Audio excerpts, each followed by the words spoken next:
I'm going to go over my favorite ways of tying the bowline knot.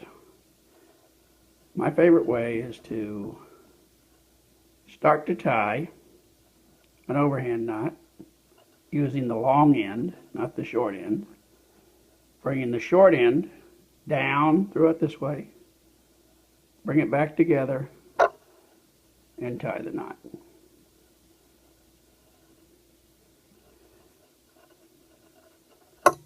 I'll do it again.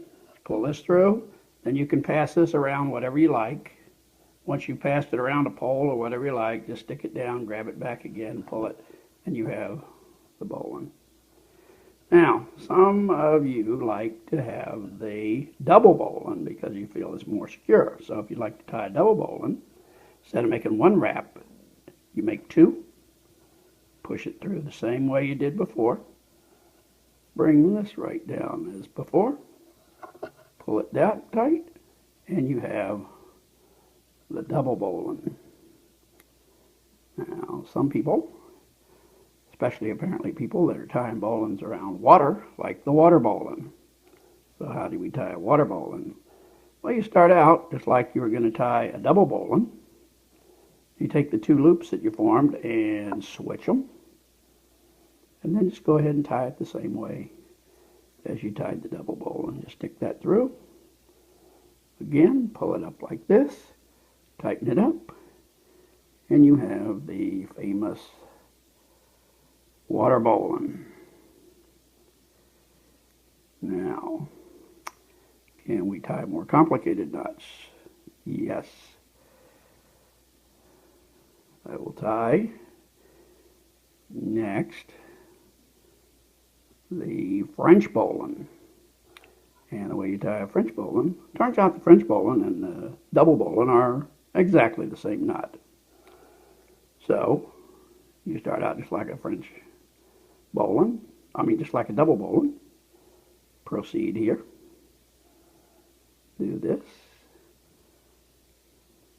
But for the French bowline, instead of pulling it tight, you take the second loop, flip it up, over and around the other one like that, and then tighten it up.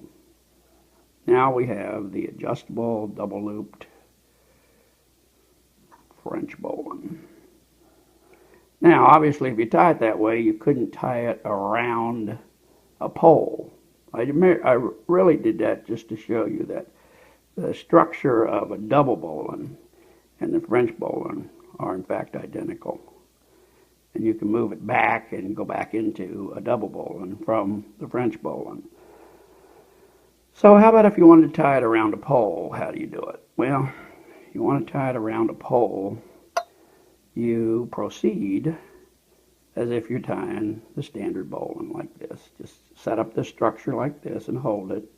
And normally we would go down through here, but for the French bowline, you come through it this direction first, then go down through here second, and go ahead and tie it like that, and you have the French bowline adjustable, and you can tie it around a pole by doing it that method. And you can do it the same way, except it allows you to tie it around the pole. Now, for those people that are down under or in New Zealand and love the New Zealand bowline, we can also tie that. We just do exactly as if we're going to tie a regular bowline, and instead of going down, we turn around and come up, tie the bowline, and we have the New Zealand bowline. So this method lets you tie numerous types of bowline knots, and you can do it with your eyes closed. It's a very easy knot to learn, and you don't even have to look at it to tie it. You can do the whole thing in the dark. Anyway, those are my favorite ways of tying the various bowline knots. Thank you for watching.